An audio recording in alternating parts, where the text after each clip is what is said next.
التائبون، اس تجارت کے کرنے والوں کی پھر صفات کیا ہیں، ان کے اوصاف کیا ہیں، اس کی شرائط کیا ہے؟ التائبون، توبہ کرنے والے، بار بار اللہ کی طرف پلٹنے والے۔ وہ کیوں؟ اس لیے کہ بہرحال انسان کمزور ہے، سودا کرنے کے باوجود، عہد معاہدہ کرنے کے باوجود وہ کہیں نہ کہیں بھول جاتا ہے، کہیں نہ کہیں کوئی خلاف ورزی ہونے لگتی ہے۔ تو اللہ تعالیٰ چونکہ رحمان اور رحیم ہے، اس لیے اس نے یہ نہیں کہا کہ تم نے ایک دفعہ اگر کوئی اس سودے کے خلاف بات کی تو اسی وقت میں ڈیل کینسل کر دوں گا۔ نہیں، میں تمہیں پھر مہلت دیتا ہوں، پھر مہلت دیتا ہوں کہ تم اگر ذرا بھی دائیں بائیں ہو تو فوراً اپنے ٹریک پہ آ جاؤ، فوراً اپنے عہد کو نبھاؤ۔ التائبون، فوراً پلٹو۔ جنت کے خریدار تو کثرت سے توبہ کرنے والے ہوتے ہیں۔ نبی صلی اللہ علیہ وسلم نے فرمایا، استغفروا ربکم ثم توبوا الیہ واللہ انی لاستغفر اللہ واتوب الیہ 100 مرہ۔ لوگو، اپنے رب سے بخشش طلب کرو اور اس کی طرف پلٹ آؤ۔ اللہ کی قسم، میں اللہ سے استغفار اور توبہ کرتا ہوں دن میں 100 بار۔ کچھ غلطیاں ایسی ہوتی ہیں کہ جس کے بعد اگر نیکی ہو جائے تو اس غلطی کو مٹا دیا جاتا ہے، لیکن بہت سے گناہ ایسے ہوتے ہیں کہ جن پر شعور کے ساتھ جب تک توبہ نہ کی جائے، انسان پلٹ نہ آئے، اس وقت تک بات نہیں بنتی۔ العابدون، عبادت گزار، اور عبادت میں ساری زندگی کی اطاعت شامل ہے۔ اور کبھی بھی کوئی گناہ ہو جائے، غلطی ہو جائے تو توبہ کے ساتھ ہی پھر عبادت ضروری ہے۔ صرف زبانی استغفار کافی نہیں، اس کے بعد صدقہ خیرات کرنا، نفل پڑھنا یا کوئی بھی نیکی کا کام کرنا ضروری ہے، تاکہ جو نقصان ہم نے کیا اپنے اس معاہدے میں، اس کو فوری طور پر درست کر لیا جائے، اس کو پورا کر لیا جائے۔ پھر اور کیا شرط ہے اس سودے کی؟ الحامدون، حمد و ثنا کرنے والے، شکر گزار لوگ، اللہ کا ذکر اور شکر کرنے والے، ہر حال میں اللہ کی حمد و ثنا کرنے والے۔ وہ صرف اپنی نمازوں کو ہی کافی نہیں سمجھتے، وہ عبادت صرف نماز روزے کی حد تک ہی نہیں سمجھتے، بلکہ ان کی تو ساری زندگی عبادت ہوتی ہے۔ وہ تو ہر چھوٹی بڑی بات پر اللہ کی طرف پلٹ کر اللہ کی حمد و ثنا کرتے ہیں، اس کی تعریف کرتے ہیں، الحامدون ہوتے ہیں۔ اور پھر صرف جسمانی عبادت اور زبانی شکر ہی نہیں کرتے، بلکہ السائحون، سیاحت کرنے والے ہیں، زمین میں گردش کرنے والے ہیں۔ اور یہ سیاحت ان کی محض انٹرٹینمنٹ کی خاطر نہیں ہوتی، محض دنیا میں گھومنا پھرنا نہیں، کیونکہ ساحہ یسیحو کا مطلب ہوتا ہے زمین پہ چلنا پھرنا، اور یہاں صرف لغوی سیاحت نہیں بلکہ اصطلاحی سیاحت مراد ہے۔ ان کی سیاحت برائے طلب علم ہوتی ہے، برائے ہجرت ہوتی ہے، برائے جہاد ہوتی ہے، آثار قدیمہ سے عبرت حاصل کرنے کے لیے ہوتی ہے، کائنات میں پھیلی ہوئی نشانیاں جو اللہ تک پہنچنے میں مدد دیتی ہیں ان کو دیکھنے کے لیے ہوتی ہے۔ وہ ترک دنیا کے لیے سیاحت نہیں کرتے، بلکہ اللہ تعالی کی اطاعت میں درستگی پیدا کرنے کے لیے سیاحت کرتے ہیں۔ نبی صلی اللہ علیہ وسلم سے ایک شخص نے سیاحت اختیار کرنے کی اجازت مانگی، اور اس سے مراد اس کی کیا تھی کہ میں دنیا چھوڑ کر کسی جنگل میں جا بیٹھوں اور جنگلوں میں گھوموں پھروں۔ تو آپ نے فرمایا سیاحت امتی الجہاد فی سبیل اللہ، میری امت کی سیاحت اللہ کی راہ میں جہاد کے لیے نکلنا ہے، اللہ کے دین کو سیکھنے کے لیے، سکھانے کے لیے، تعلیم کے لیے، تبلیغ کے لیے، جنگ کے لیے، قتال کے لیے، جہاں جس حال میں جو ضرورت ہو۔ اور اس میں صرف مرد نہیں، سورۃ التحریم کی آیت نمبر 5 میں سائحات کا لفظ بھی آتا ہے، یعنی عورتوں کے لیے بھی یہ لفظ استعمال ہوا ہے۔ السائحون، وہ زمین سے جم کے ٹک کے بیٹھ جانے والے نہیں، وہ ہر دم متحرک لوگ ہیں، وہ بھاگ دوڑ کرنے والے ہیں، فی سبیل اللہ کوشش کرنے والے ہیں، وہ دنیا کو اپنا گھر نہیں سمجھتے کہ ایک ہی جگہ جم کر رہ جائیں۔ یہ جتنی بھی ٹرمز ہیں، خواہ طلب علم ہو، خواہ تبلیغ ہو، تعلیم ہو، جہاد ہو، قتال ہو، ہجرت ہو، یہ سب انسان سے کیا مانگتا ہے؟ حرکت، اور اسی حرکت میں برکت ہے۔ اللہ کے ساتھ سودا کرنے والے صرف چند کام کر کے مطمئن ہو کے بیٹھ نہیں جاتے، وہ ہر دم اور کی جستجو میں، بہتر سے بہتر کی جستجو میں آگے بڑھتے ہیں۔ الراکعون، رکوع کرنے والے، الساجدون، سجدے کرنے والے۔ پیچھے العابدون کی جہاں بات ہوئی تو اس سے مراد تھے تمام عبادتوں کے کرنے والے، لیکن ان تمام عبادتوں میں خاص طور پر نمازوں کی کثرت والے، اللہ کے آگے عاجزی کرنے والے، جھکنے والے، کیونکہ نماز کیا ہے؟ دن میں 5 دفعہ اپنی پیشانی زمین پہ رکھ کے انسان اپنی عاجزی کا اظہار کرتا ہے کہ میں کوئی چیز نہیں ہوں، میری عقل کچھ نہیں، میری حیثیت کچھ نہیں، میں تو اللہ کا ایک عاجز بندہ ہوں۔ اور جہاں تک سجدوں کی کثرت کا تعلق ہے تو اس کے بارے میں ایک حدیث آتی ہے، ان ابی فراس ربیعۃ بن کعب خادم رسول اللہ صلی اللہ علیہ وسلم، حضرت ابو فراس ربیعہ بن کعب سے روایت ہے جو نبی صلی اللہ علیہ وسلم کی خدمت کیا کرتے تھے۔ ومن اہل الصفۃ، یہ اہل صفہ میں سے تھے۔ قالا، کہتے ہیں، کنت ابیت مع رسول اللہ صلی اللہ علیہ وسلم، میں رات حضور صلی اللہ علیہ وسلم کے قریب گزارا کرتا تھا۔ فآتیہ بوضوئہ وحاجتہ، تو میں آپ کے پاس آپ کے وضو کا پانی وغیرہ لے کر آتا، آپ کی ضرورت کا پانی لے کر آتا۔ تو اسی طرح ایک دن جب میں آپ کے پاس آپ کی ضرورت کے لیے پانی لے کر آیا، فقالا، تو آپ نے فرمایا، سلنی، مجھ سے کچھ مانگو۔ فقلت، تو میں نے کہا، اسألک مرافقتک فی الجنہ، میں جنت میں آپ کے ساتھ رہنا چاہتا ہوں۔ فقال او غیر ذلک، تو آپ صلی اللہ علیہ وسلم نے فرمایا، کیا اس کے علاوہ کچھ اور بھی تمہاری تمنا ہے؟ کچھ اور مانگو۔ قال هو ذاک، کہنے لگا، میری تو بس یہی تمنا ہے، میں تو جنت کا سوداگر تھا نا، ہماری طرح تھوڑی تھا کہ آپ فلاں جاگیر میرے نام لگوا دیجئے، ہر چیز تو آپ کے ہاتھ میں، جو حکم دیں گے مل جائے گا مجھ کو۔ اور صرف جنت بھی نہیں مانگی، صرف جنت کا سودا بھی نہیں، اسألک مرافقتک فی الجنہ، جنت میں بھی آپ کے ساتھ رہنا چاہتا ہوں جیسے یہاں رہ رہا ہوں۔ تو اس پر آپ صلی اللہ علیہ وسلم نے یہ نہیں کہا کہ ہاں ٹھیک ہے تم میری خدمت کرتے ہو، میرا پلو پکڑا ہوا ہے تم نے، تو میرے ساتھ ہی جنت میں جاؤ گے۔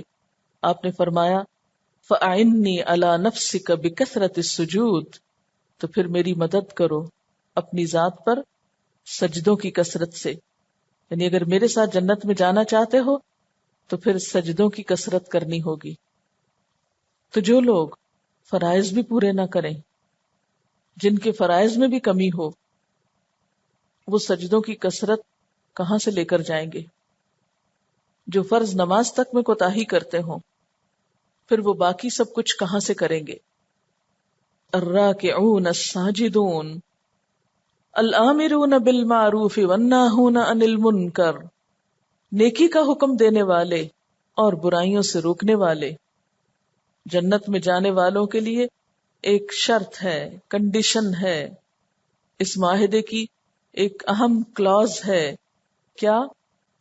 کہ صرف اپنی ذاتی زندگی کی حد تک ہی عبادت گزار اور شکر گزار اور رکوع سجدے کرنے والے نہ ہو، بلکہ نیکی کا حکم دینے والے اور برائیوں سے روکنے والے ہو. صرف اپنی خیر نہیں، دوسروں کی بھی بھلائی چاہنے والے ہو. الآمرون بالمعروف والناہون عن المنکر. اس سے پیچھے بھی کئی دفعہ آپ نے امر بالمعروف اور نہی عن المنکر کی بات پڑھی، اور اس میں نہ صرف یہ کہ مرد حضرات بلکہ خواتین کا کردار بھی پڑھا. والمؤمنون والمؤمنات بعضهم اولیاء بعض یأمرون بالمعروف وینہون عن المنکر. اور یہاں پھر دوبارہ سے تاکید آ گئی کہ جنت میں جانے کے لیے ضروری ہے کہ دوسروں کو خیر کی طرف بلاؤ. اگر ایسا نہ کیا تو تمہارا اپنا بھی نیکی پر قائم رہنا مشکل ہو جائے گا. امر بالمعروف اور نہی عن المنکر تو ایک کنجی ہے خود کو معروف میں قید کرنے کی اور منکر سے آزاد کرنے کی. اور پھر والحافظون لحدود اللہ، اللہ کی حدود کی حفاظت کرنے والے. گویا آیت کا اختتام کچھ ایسے الفاظ کے ساتھ ہوا جو پورے کام کو کور کرنے والا ہے، یعنی ہر کام میں اللہ کی حدود کے نگہبان. اسی طرح جیسے ایک باغ کا نگہبان، جیسے باغ کے لیے باغبان، ایسے ہی یہ جنت میں جانے والے اللہ کے دین کے اور اللہ کی اطاعت کے سارے کاموں کے نگہبان ہوتے ہیں.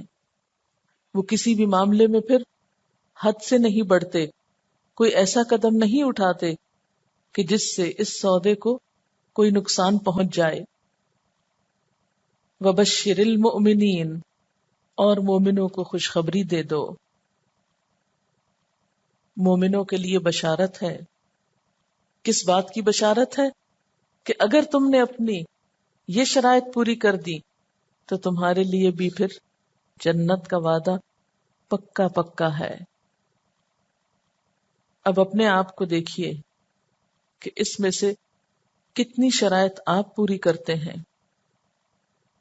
ہم جانا تو جنت میں چاہتے ہیں، لیکن اپنی غلطیوں کی طرف توجہ ہی نہیں، عبادتیں طریقہ ہی معلوم نہیں، بات بات پہ شکوے ہیں، بندوں سے بھی اور اللہ سے بھی.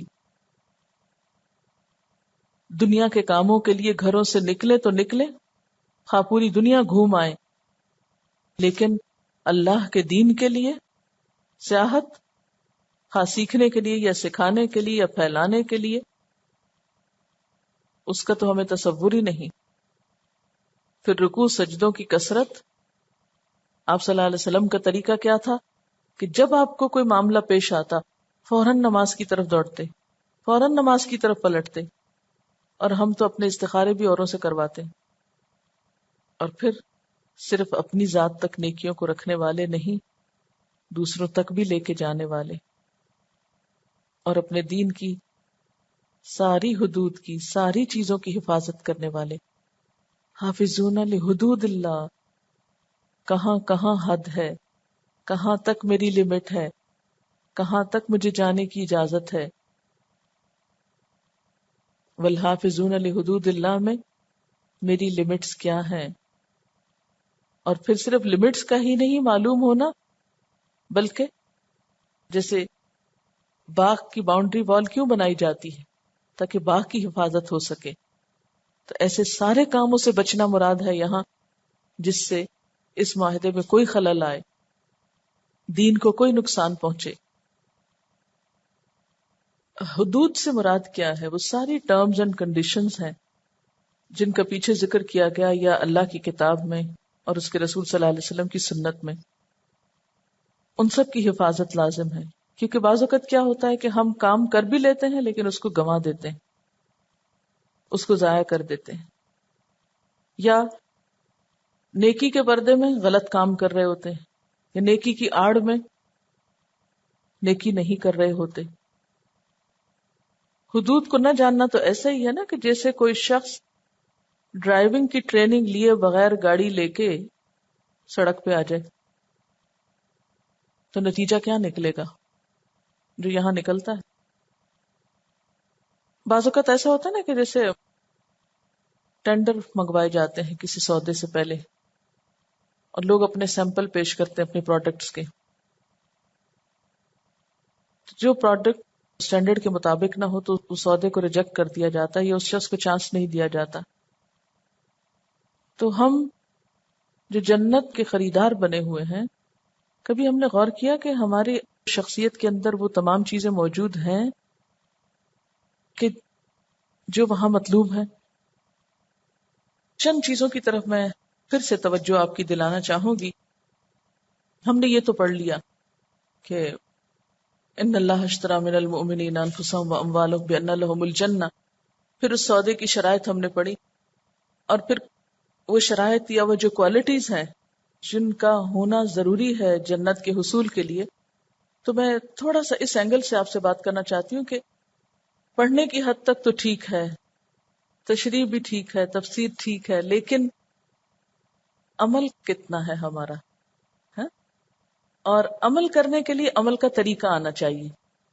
تو آج میں ایسا لاہ عمل اپنے اور آپ کے لیے تیار کرنا چاہتی ہوں جو پریکٹیکلی یہ کام ہم سے کروا دے تاکہ ہمارے سودے میں خلل نہ آئے، اور پھر ہم وقتاً فوقتاً اپنے آپ کو چیک کرتے رہیں کہ کیا ہم یہ شرائط نبھا رہے ہیں. تو ہمیں ان شرائط کو نبھانے کے لیے پھر کیا کرنا ہے، چند ایک پوائنٹس یاد دہانی کے لیے اپنے اپنے پاس لکھ لیتے ہیں، اپنی چیک لسٹ بنا لیں گے انشاءاللہ تاکہ پھر اس پر عمل ہو سکے.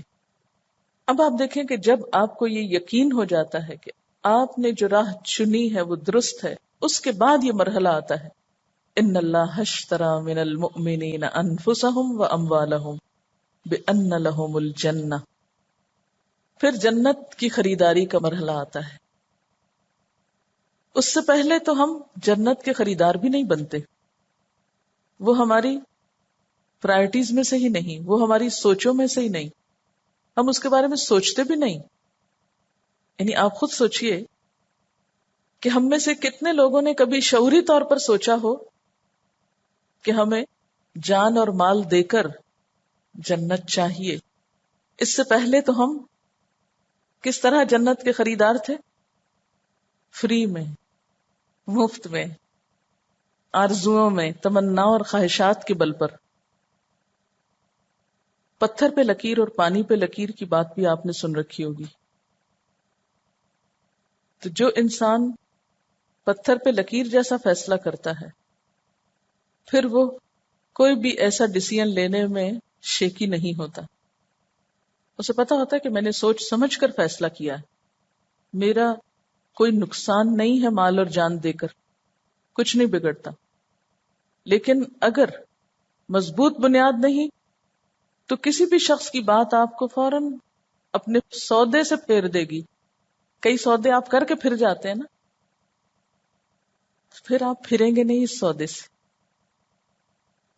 پھر آپ دیکھیں کہ اگر ہمارے پاس کوئی بیچنے والی چیز ہو اور ہم اس کو بیچے نہیں تو کیا ہوتا ہے؟ مثلا یہ ریڑھی پر آپ گزرتے ہیں، دیکھتے ہیں کہ طرح طرح کے فروٹ پڑے ہوتے ہیں، تو جو مالک ہوتا ہے اس کی کیا تمنا ہوتی ہے؟ جلدی سے بک جائے تاکہ مجھے فائدہ ہو. اگر یہ میں نے بیچی نہیں تو کیا ہوگا؟ خراب ہو جائے گی. چلیے تھوڑی دیر کے لیے ہم بھی سوچ لیں کہ ہم نے اگر اپنا مال اور اپنی جان اللہ کو نہیں دی، کہاں بچا کے لے جائیں گے؟ کہاں جائے گی بولیے؟ کہیں بچا کے سنبھال کے رکھ لیں گے اس کو؟ جان بھی جائے گی، مال بھی جائے گا. ایک وقت آئے گا کہ یہ دونوں چیزیں آپ کو دینی ہی پڑیں گی یا آپ سے لے لی جائیں گی. تو بہتر نہیں کہ اس سے پہلے کہ وہ یوں ہی لے لی جائیں آپ کیا کریں؟ خوشی سے بیچ ڈالیں. بعض اوقات ایسا ہوتا ہے کہ لوگ اپنے پیسے بینکوں میں رکھتے ہیں اور کبھی فورن کرنسی اکاؤنٹ جو ہوتے ہیں وہ فریز ہو جاتے ہیں، حالانکہ اس سے پہلے ان کی بہت اچھی قیمت مل سکتی ہوتی. تو ایسے میں اس شخص کی حسرت کا کیا اندازہ ہوگا جس کی عمر بھر کی کمائی آن کی آن میں اس کے ہاتھ سے گئی. بالکل اسی طرح اگر ہم رائٹ ٹائم پہ رائٹ ڈیسیژن نہیں کرتے اپنے مال اور جان کے بارے میں تو کیا ہوگا؟ کیا ممکنہ صورت ہو سکتی ہے؟ خدا نہ خواستہ کسی حسرت و یاس کی، اور کل قیامت کے دن بیٹھ کے ہم پھر سوچیں گے کاش میں اس کو اس جگہ لگا کے آتی کہ جس کا بدلہ آج وہ مجھے ملتا جو فلاں اور فلاں کو مل رہا ہے۔ وہ کتنے عقل مند تھے جنہوں نے یہ فیصلہ کیا تھا، اور میں نے اس کو بچا کے کیا نقصان کیا۔ آج جس کوشش کو ہم چھوٹا سمجھتے ہیں، آج جس کام کو ہم حقیر سمجھتے ہیں، اور یہ سوچ کے کون اتنا انتظار کرے کہ 10 سال بعد یہ چیز ہمارے سامنے نفع کی شکل میں آئے، تو ہم اس پہ کوئی سٹیپ نہیں لیتے۔ لیکن ایک وقت آتا ہے کہ پھر حسرت و یاس کے سوا کچھ نہیں ہوتا۔ اس وقت انسان پچھتاتا ہے کاش وہ وقت لوٹ آئے اور میں اپنا ڈیسیژن بدل لوں۔ بعض اوقات ایسا بھی ہوتا ہے کہ مثلاً آپ کے پاس کوئی گولڈ کی چیز ہے، آپ سوچتے ہیں میں اس کو بیچ کے فلاں کام کر لوں، فلاں جگہ انویسٹ کر دوں، یا کوئی بھی چیز اس سے لے لوں، اور آپ اس میں سستی کر جاتے ہیں۔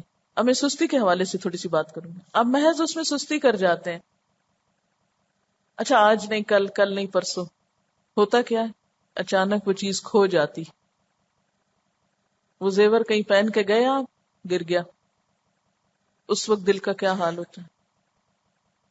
اس وقت آپ سوچتے ہیں کاش میں اس کو بیچ ڈالتی اور اس کے بدلے فلاں چیز خرید لیتی جو اس وقت میرے کام تو آتی، اور وہ یوں گم بھی نہ ہوتی اور میری فلاں مشکل بھی آسان ہو جاتی۔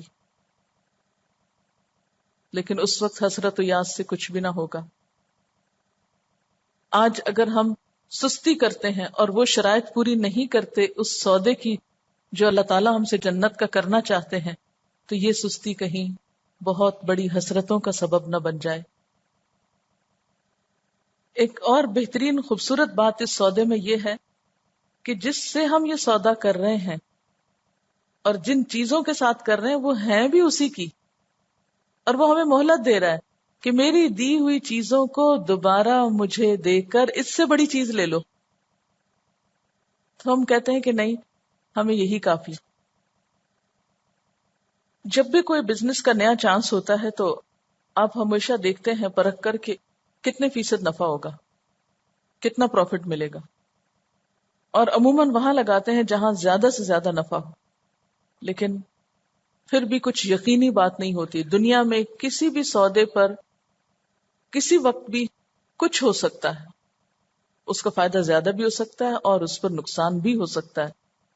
لیکن اللہ تعالیٰ کے ساتھ جب سودا کرتا ہے انسان تو پھر 100% منافع ہے، نقصان کا اندیشہ ہی نہیں۔ پھر آپ دیکھیں کہ دنیا میں جب ہم کسی اسکیم میں لگاتے ہیں تو ہمیں یہ ہوتا ہے کہ شاید اس سے بہتر کوئی اسکیم آ جائے۔ اللہ تعالیٰ کے ساتھ جب ہم یہ سودا کرتے ہیں تو اس سے بہتر اسکیم تو کوئی ہے ہی نہیں اس کے بعد۔ کتنی حیرت کی بات ہے نا کہ جب کسی انسان کے پاس انویسٹمنٹ کرتے ہیں، کسی انسان کو کچھ دیتے ہیں، تو اس پر پھر بھی اعتماد کر لیتے ہیں کہ نہیں ہمیں منافع مل جائے گا۔ لیکن اللہ کے ساتھ یہ سودا کرتے ہوئے ہمیں یقین نہیں ہوتا، کیونکہ اگر یقین ہوتا تو پیچھے نہ رہتے۔ دنیا میں اگر کہیں بھی آپ کو پتا چلے کہ فلاں جگہ اتنا حلال پروفٹ آپ کو ملنے والا ہے، اگر مثلا 1,00,000 دو گے تو 5,000 تم کو مہینے کا ملے گا، ہم میں سے کوئی پیچھے نہ رہے۔ لیکن آخرت جو کئی گنا زائد، اصل قیمت سے بھی بہت زائد منافع ملنے والا ہے، اس کے بارے میں ہم اللہ کی ذات پر بھروسہ ہی نہیں کرتے، یقین نہیں ہے ہم کو کہ اس کا وعدہ سچا ہے۔ حالانکہ اللہ تعالیٰ اس کے بعد کیا فرمائے؟ وَمَنْ أَوْفَىٰ بِعَهْدِهِ مِنَ اللَّهِ، اللہ سے بڑھ کے وعدہ بھی کس کا سچا ہوگا؟ اللہ تعالیٰ کے اس سودے کو سورۃ الصف میں براہ راست تجارت بھی کہا گیا ہے۔ یا ایھا الذین آمنوا هل ادلکم علی تجارۃ تنجیکم من عذاب علیم، اے لوگو جو ایمان لائے ہو، کیا میں تمہاری رہنمائی کروں اس تجارت کی طرف جو تم کو عذاب علیم سے بچا لے؟ یہاں جنت کی بشارت ہے، وہاں کیا ہے؟ یہ سودا کرو گے تو عذاب سے بچو گے۔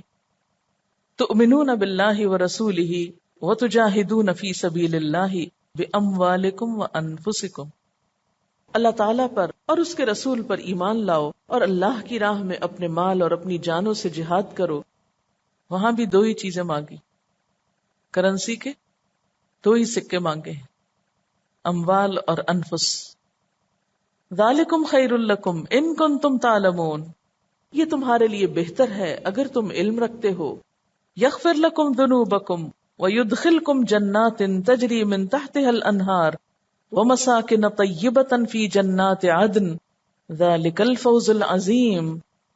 اللہ تعالیٰ تمہارے گناہ معاف فرما دے گا اور تمہیں ان جنتوں میں پہنچائے گا جن کے نیچے نہریں جاری ہوں گی، اور صاف ستھرے گھروں میں جو جنت عدن میں ہوں گے۔ یہ بہت بڑی کامیابی ہے۔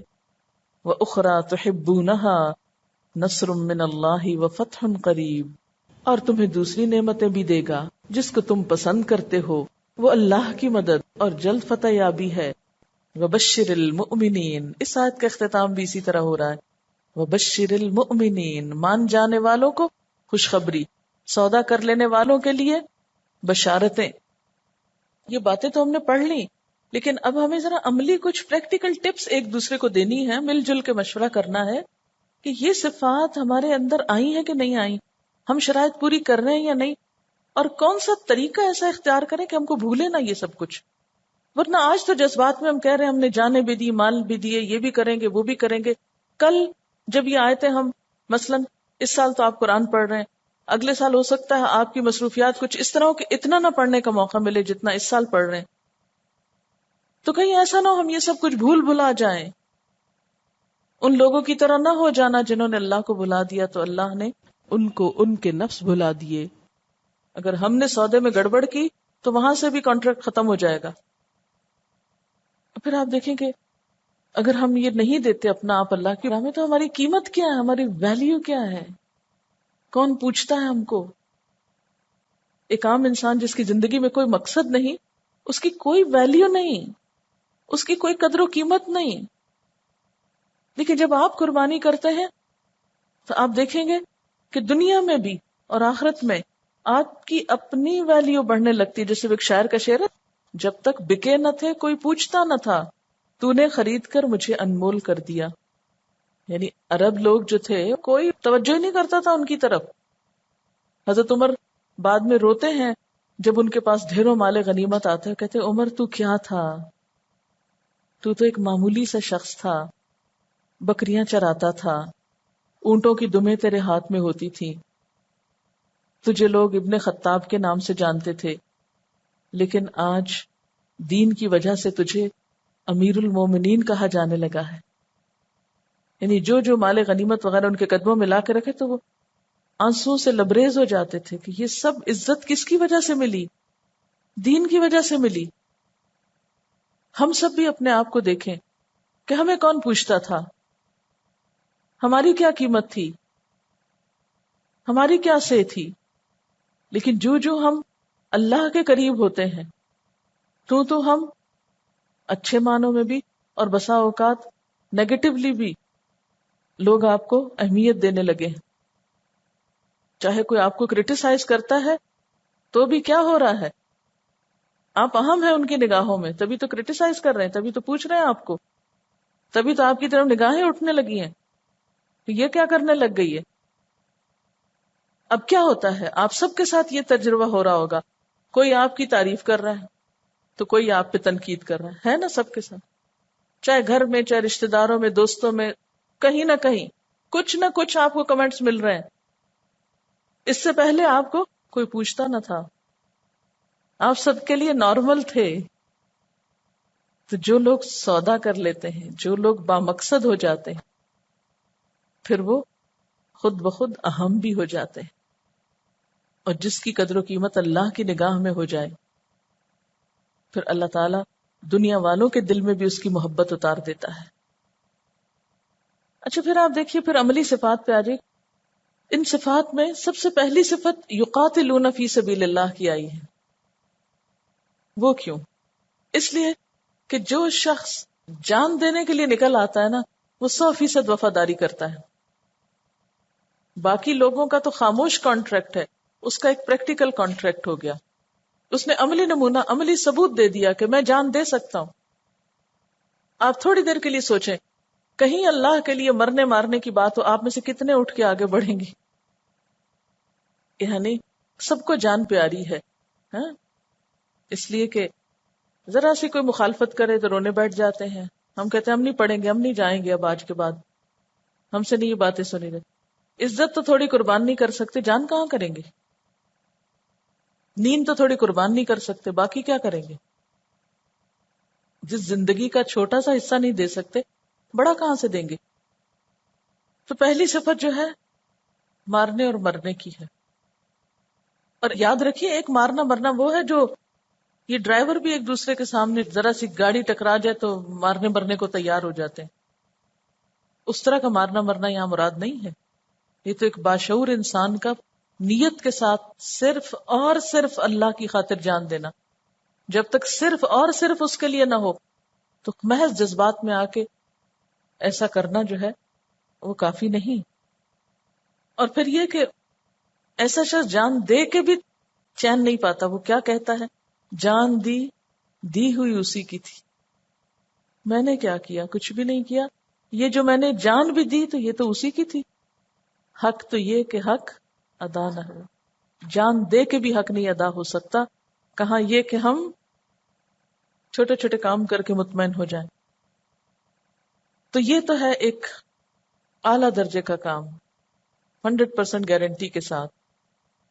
لیکن صرف یہی ایک شک نہیں، یہ تو ایک حصہ ہے اور کبھی کبھار پیش آتا ہے، ہمیشہ پیش نہیں آ سکتا. لیکن جو کام ہم میں سے سب کر سکتے ہیں اور ہمیشہ کر سکتے ہیں ان کی لسٹ بنائیے. نمبر 1 التائبون. اب آپ دیکھیے کہ اس صفت کو ہم اپنے اندر کیسے پیدا کر سکتے ہیں. میں اپنے لیے پرسنلی تو یہ سوچ رہی تھی کہ وہ جو شادی کے کارڈ نہیں آتے، بہت اچھے اچھے کارڈ ہوتے ہیں، اس کے پچھلے حصے خالی ہوتے ہیں، کچھ نہیں لکھا ہوتا ان پر، اور ذرا مضبوط بھی ہوتے ہیں. کاغذوں پہ لکھیں چیزیں تو چڑ مڑ جاتی ہیں، کبھی کاپیوں پہ لکھیں تو بند ہی رہ جاتی ہیں. تو اپنے لیے چیک لسٹ کے طور پر ایک کارڈ بنا لوں اور اس کے اوپر لکھ لوں نمبر 1 التائبون. روز اس کارڈ کو نکالوں اور اپنا جائزہ لوں، محاسبہ کروں کہ آج میں نے کتنی دفعہ توبہ کی ہے، کون سی غلطی کی اور اس پر کیا توبہ کی ہے، توبہ کے لیے کیا طریقہ میں نے اختیار کیا ہوا ہے، کیا نفل پڑھتی ہوں، صدقہ کرتی ہوں، یعنی عملی توبہ کیسے کرتی ہوں. تائبون سے مراد کیا صرف زبانی توبہ توبہ کرنے والے ہوں؟ اس سے مراد عملی طور پر گناہوں سے واپسی کا راستہ ہے، گناہوں سے، غلط کاموں سے پلٹنا، واپسی.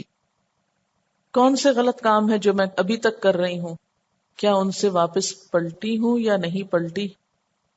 اور پھر چونکہ ہم سب انسان ہیں، ہم میں سے کوئی فرشتہ نہیں، کبھی جذبات میں آ کے، کبھی غصے میں آ کے، کبھی خوشی میں، کبھی پتہ نہیں کس طرح، کبھی کہیں پھسلتے ہیں، کبھی کہیں گرتے ہیں، کبھی کہیں پٹکتے ہیں اور پھر پریشان ہو کے بیٹھ جاتے ہیں. میں تو اچھی بن ہی نہیں سکتی، میرے بس کی بات نہیں، اتنی تو مجھ سے روز غلطیاں ہو جاتی ہیں. میں سوچتی ہوں میں آج گھر جا کے بالکل لڑائی نہیں کروں گی، لیکن دروازہ کھولتے ہی کوئی ایسی چیز نظر آ جاتی ہے جس پہ آپ فوراً چیخنا شروع کر دیتے ہیں. کبھی بچوں کو ڈانٹ رہے ہیں، کبھی ہسبینڈ سے لڑ رہے ہیں، کبھی کسی سے، اور کچھ نہیں تو بیٹھتے ہی گاڑی میں ڈرائیور کے اوپر برسنا شروع کر دیا. کہاں چلے گئے تھے گاڑی لے کے، سامنے کیوں نہیں کھڑے ہوئے تھے، وغیرہ وغیرہ. پھر آپ جب آرام ہو جاتا ہے تھوڑی دیر، پھر آپ کو خیال آتا ہے کیا تو بہت ہی خراب ہے، ایسا تو نہیں کرنا چاہیے تھا. اور پھر اس وقت کیا کرتے ہیں جب آپ کو یہ خیال آ جاتا نا، الحمدللہ خیال آ گئے یہ نہیں کرنا چاہیے، پھر کیا کیا آپ نے اپنی اصلاح کے لیے. یہ ہے وہ کام جس پر آپ کو پریکٹیکلی کچھ کرنا ہے، یا نفل پڑھیں یا صدقہ کریں، یعنی کچھ بھی اس وقت توبہ کی کوئی عملی شکل اختیار کریں. کوئی بھی جرمانہ اپنے اوپر مقرر کر لیں، اگر میں نے کسی کے ساتھ زیادتی کی تو میں اتنا صدقہ کروں گی، اور اگر نہیں ہے پیسے تو کوئی چیز اپنی نکالیں، کچھ کریں. اور کبھی کبھی جب زیادہ ہی غلط کام کریں تو اپنی سب سے پسندیدہ چیز نکال کے دے دیں تاکہ سمجھ تو آئے آپ کو. ہم 1000 دفعہ بھی وعدہ کریں نا، قسمیں کھا کے بھی کہ اب نہیں یہ کریں گے، آپ دیکھنا تو صحیح، جب کرنے کا موقع ہے کہ بھول جائیں گے اور پھر ہو جائے گا. ہم انسان ہیں، اس فیکٹر کو کبھی نہ بھولیں، ہم انسان ہیں، نہ چاہنے کے باوجود غلطی کرتے ہیں. حضرت آدم علیہ السلام شیطان نے ایسا بلوایا پتہ ہی نہ چلا، کبھی کوئی انسان سبب بن جاتا ہے، کبھی شیطان وسوسے ڈالتا ہے، کبھی کوئی اپنے نفس کے اندر سے کوئی ایسی چیز اٹھتی ہے کہ انسان کو بھول جاتا ہے کہ اوہ یہ تو نہیں کرنا تھا. اچھا یہ جو ہوتا ہے نا، جب اوہ ہو جائے نا، اوہ نہیں کرنا چاہیے تھا، یہ خیال آ جائے، یہ بڑا کریٹیکل وقت ہوتا ہے. اس میں اپنے آپ کو تھام لے. پھر یہی تائبون کی صفت ہوتی ہے کہ جو یہ کہہ اٹھتے ہیں نہیں میں نے اچھا نہیں کیا، اعتراف، فوراً اعتراف. کیونکہ جو اعتراف نہ کرے وہ توبہ نہیں کر سکتا، اس کا سودا گیا. اور تھوڑی دیر لگتی ہے اعتراف کرنے میں، کچھ مشکل نہیں ہوتا، لیکن منانا پڑتا ہے اپنے آپ کو. آپ کے اپنے اندر لڑائی ہوتی رہتی ہے، اب کس طرح فائٹ کروں، ادھر سے تعویل، ادھر سے ادھر سے. مان لیں بس کیا ہے، مان لیں، سو واٹ. پھر اس کے بعد اگلی صفت العابدون. عبادات میں کیا کیا آتا ہے، اپنی نمازوں کا جائزہ لیں. ہر نماز کے بعد یا کم از کم ہر دن میں جب کارڈ اٹھائیں گے نا اپنا احتساب کارڈ یا کچھ بھی، تو اپنی نمازوں کے بارے میں سوچیں کہ نمازیں وقت پہ پڑھی، صحیح پڑھی، طہارت کا صحیح اہتمام کیا تھا، خشوع خضوع تھا یا نہیں. یعنی جو اس کی شرائط اور آداب ہیں ان کو ایک تھوڑا سا چھوٹا چھوٹا لکھ لیں. میں یہ چاہوں گی کہ آپ میں سے جن کو اللہ نے اچھا آرٹسٹک ذہن دیا وہ ان باتوں کو کسی ایسے چارٹ یا کسی ایسی شکل میں ڈھال دیں کہ سب کے پاس وہ ہو تو وہ ساری چیزیں بیک وقت سامنے آ جائیں، چھوٹے چھوٹے ہنٹس کی شکل میں. پھر اس کے بعد یہ کہ اپنے روزوں کے بارے میں سوچیں، کتنے فرض روزے باقی ہیں جو قضا رکھنے ہیں آپ کو.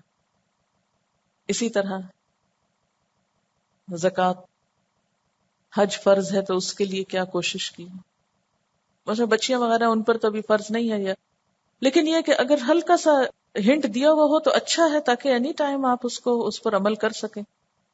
تو عبادات میں خاص طور پر یہ عبادات شامل ہیں. ٹھیک ہے، نماز، روزہ، حج، زکوٰۃ.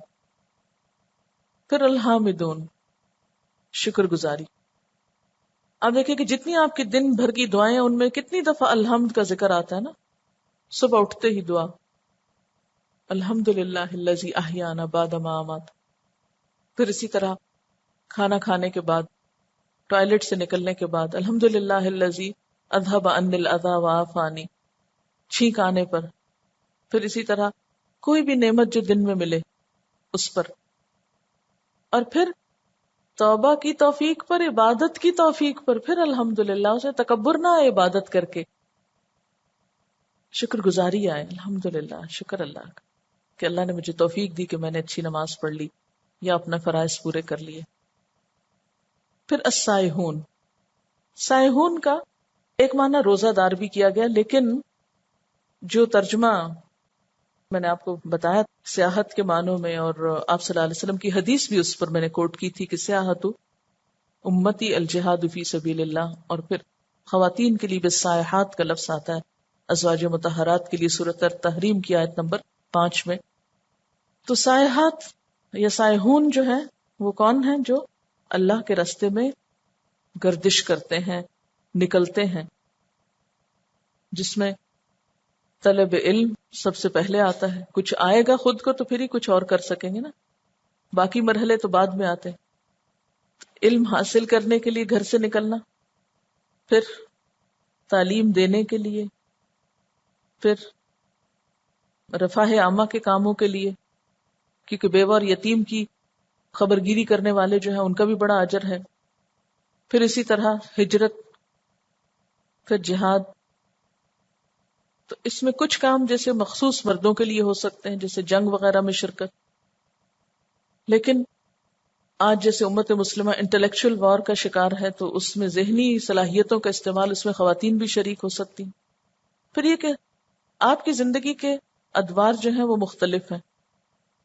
مثلا ابھی آپ میں سے بہت سے لوگ جن کی شادی نہیں ہوئی ان کے پاس بہت فراغت ہے، خواہ وہ کتنے بہانے عذر کرے، نہیں یہ مجبوری، یہ کوئی مشکل نہیں، آپ انڈیپینڈنٹ ہیں، اپنے اوپر ہیں، بہت انرجی آپ میں، ابھی بہت کچھ کر سکتے ہیں. اس وقت کو میکسیمم یوٹیلائز کریں، خوب خوب پڑھیں، خوب خوب سیکھیں، اور ایک ایک لمحہ جو ہے اپنا اس کو استعمال کرنے کا طریقہ آپ کو آتا ہو. پھر اس کے بعد یہ ہے کہ کل کو آپ کو تبلیغ بھی کرنی ہے، تعلیم بھی دینی ہے، اور پھر اصلاح خلق بھی کرنی ہے، اور خدمت خلق بھی کرنی ہے. تو اس کے لیے اپنے اوقات کو تقسیم کر سکتے ہیں آپ. پھر ہجرت اور جہاد، اور جسے اس دن میں نے کہا تھا کہ اگر بچوں کو آپ اسکول چھوڑنے جا سکتی ہیں تو مسجد کیوں نہیں چھوڑنے جا سکتی؟ یعنی مائیں اگر یہ اپنی ڈیوٹی سمجھتی ہیں کہ بچوں کو اسکول پہنچانا ہے تو بیٹوں کو کسی وقت مسجد تک بھی لے کے جائیں وغیرہ وغیرہ. پریکٹیکل اس میں کئی چیزیں آ سکتی. یعنی آپ اپنے بارے میں سوچیں کہ سائحات کی صفت پر عمل کرنے کی، کیونکہ یہ لفظ صرف سائحون نہیں، سائحات الگ بھی ہے، مؤنث کے صیغے میں بھی قرآن میں. تو یہ صفت آپ کے اندر کیسے ہو سکتی، کہاں کہاں آپ نکل سکتی ہیں. اور آپ کو یہ بھی پتا ہونا چاہیے کس کس کام کے لیے آپ نکل سکتی ہیں، کس کس کام کے لیے آپ کو گھر سے نہیں نکلنا چاہیے، کن حالات میں نکل سکتی ہیں، کن حالات میں نہیں نکلنا چاہیے. کیونکہ عورت کے لیے کچھ ریسٹرکشنز بھی ہیں، ان کا بھی آپ کو پتا ہونا چاہیے تاکہ آپ اللہ کی حدود نہ توڑ دیں. ٹھیک ہے نا؟ پھر وہی بات کہ شک نہ ہو آپ کے اندر، یقین اور دلیل کے ساتھ آپ اپنے اس کے اوپر مضبوط چٹان پہ کھڑے ہوں. پھر الراکعون، رکوع کرنے والے. اس سے مراد رکوع اور سجدوں کی کثرت بھی ہے. الراکعون الساجدون دونوں کو ملا کے بھی آپ کر سکتے ہیں. پلس یہ کہ اس میں عابدون کے بعد دوبارہ جب یہ چیز آئی ہے، نفل عبادت کی طرف بھی توجہ ہو سکتی ہے. مزید عاجزی، انکساری، عاجزی اور انکساری، کسی کے آگے دب جانا، جھک جانا، مار کھا لینا، ڈانٹ کھا لینا کسی کی، اور پھر کچھ نہ کہنا جواب میں، اس میں بھی کوئی حرج نہیں. کیونکہ جب آپ دین کے لیے اور اللہ کے لیے کسی تواضع کرتے ہیں تو اس کے لیے حدیث میں بہت بڑا اجر بتایا گیا. من تواضع للہ رفعہ اللہ، جس نے اللہ کے لیے تواضع اختیار کی اللہ اس کو بلندی عطا کرے گا. جو اللہ کے لیے جھک جائے اللہ اس کو بلند کر دیتا ہے. وَخْفِضْ جَنَاحَكَ لِلْمُؤْمِنِينَ. نبی صلی اللہ علیہ وسلم کو کہا جا رہا ہے کہ اپنے کندھے مومنوں کے لیے جھکا کے رکھیں، اپنے ساتھیوں کے لیے عاجزی. آپ صلی اللہ علیہ وسلم جب کسی سے بات کرتے تھے متوجہ ہوتے تھے اس کی طرف. ہماری عاجزی ہمارے اپنے ہی ساتھیوں کے لیے اور اپنے ہی دوستوں کے لیے اور اپنے ہی شاگردوں کے ساتھ اور اپنے ہی استادوں کے سامنے ایون وہ بھی کوئی نہیں. ہمارے ہاں اسکولوں میں کیا ہوتا ہے یا ٹیچنگ سٹاف کا عموماً رویہ کیا ہوتا ہے کہ اتنے ڈومینیٹنگ لہجے میں بات ہوتی ہے ہمیشہ. ادھر آئیے، یہ نہ کیجیے، وہ نہ کیجیے. ایسے لگتا ہے ایک ایک ڈنڈا برس رہا ہے ایک ایک جملے کے ساتھ. اور ہم انہی کو چونکہ بچپن سے وہ سب دیکھا ہوتا ہے وہی آئیڈیالائز کرنے لگتے ہیں. انکانشیسلی ہم وہی کچھ کر رہے ہوتے ہیں کیونکہ بچپن سے ہی دیکھ رہے ہیں نا، تو ہمارے اندر بھی رچ بس جاتا ہے وہ سب کچھ. کیا اللہ کے رسول صلی اللہ علیہ وسلم سے بڑی شان تھی کسی کی؟ کوئی نہیں بڑا آپ سے انسانوں میں سے. لیکن آپ کا رویہ کیا تھا؟ آپ کو تو کبھی یہ خوف نہیں آیا کہ نہیں اگر میں نے شاگردوں کے ساتھ نرمی کی تو سر چڑھ جائیں گے؟ یہ ہمارے آج ایک عجیب فلسفہ ہے کہ سر چڑھ جائیں گے. حضرت حسن اور حسین رضی اللہ تعالیٰ عنہ جب آپ صلی اللہ علیہ وسلم نماز پڑھتے تھے کہ لٹرلی آپ کے پشت پہ چڑھ جاتے تھے. بچوں کے ساتھ کیا معاملہ تھا آپ کا؟ ہم کیوں اس خوف میں رہتے ہیں کہ ہمارے سر چڑھ جائیں گے، اس لیے ان کے ساتھ سخت رہو، نرمی سے بات نہ کرو. کسی کی سنیں تو صحیح، کیا کہتا ہے سننے کی کوشش تو کریں، سمجھنے کی کوشش تو کریں. تو جب تک ہمارے اندر سنت کا اتباع نہیں آئے گا نا کامیابی نہیں ہو سکتی. تو الراکعون الساجدون، یہ کندھے، یہ سر، یہ پیشانی، سارے کے سارے جھکوائے جاتے ہیں لٹرلی دن میں 5 دفعہ.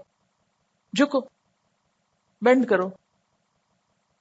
تو جس دین میں 5 دفعہ جھکنے کا یہ ایکسرسائز کرایا جائے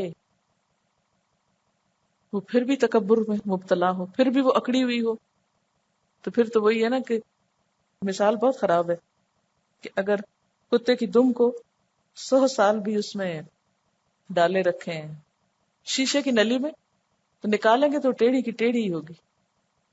ایسے لوگ جتنی بھی ریاضتیں کر لیں ان کے نہ لہجے میں نرمی آئے گی نہ ان کی انداز میں. آپ صلی اللہ علیہ وسلم کو کیا کہا جائے؟ اتنی زبردست آیت مجھے لگتی وَخْفِضْ جَنَاحَكَ لِلْمُؤْمِنِينَ. حالانکہ دوسری جگہ کیا آیا ہے؟ عام مسلمانوں کے لیے، اپنے والدین کے لیے کندھے جھکا کے رکھیے. یہاں آپ بڑے ہیں اور آپ کو کہا جا رہا ہے اپنے سے چھوٹوں کے لیے کندھے جھکا کے رکھیے. کیا خوبصورت تعلیم ہے. فزیکل پوسچر ہے، بالکل فزیکل پوسچر. یعنی آپ کے جو سننے کا انداز ہوتا تھا، آپ کی جو توجہ کا انداز ہوتا تھا، اس کو فالو کرنے کی ضرورت ہے.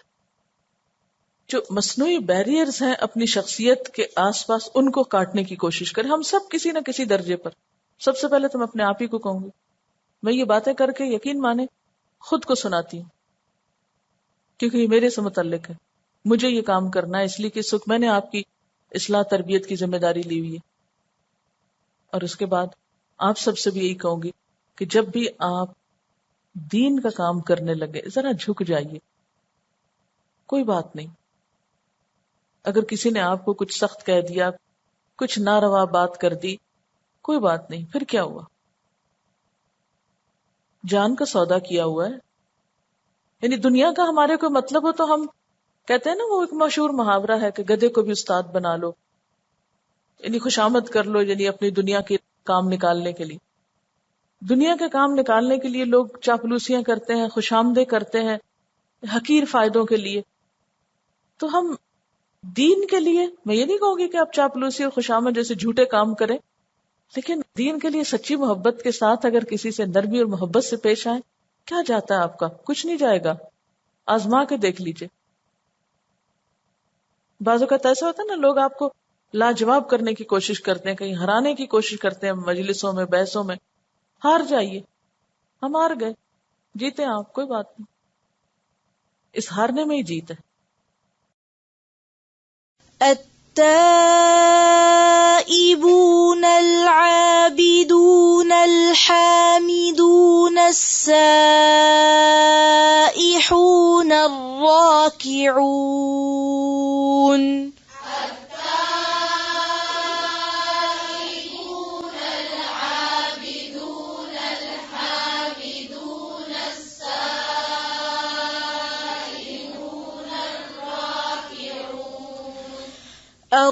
الراكعون الساجدون الآمرون بالمعروف والناهون عن المنكر والحافظون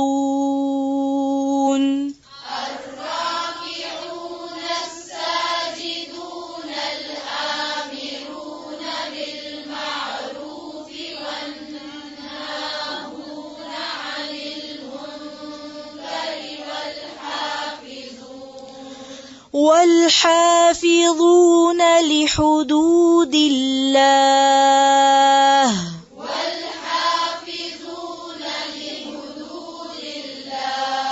لحدود الله والحافظون لحدود الله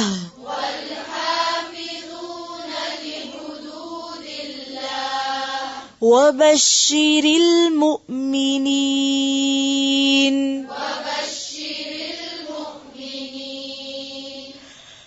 پھر سے پڑھیں.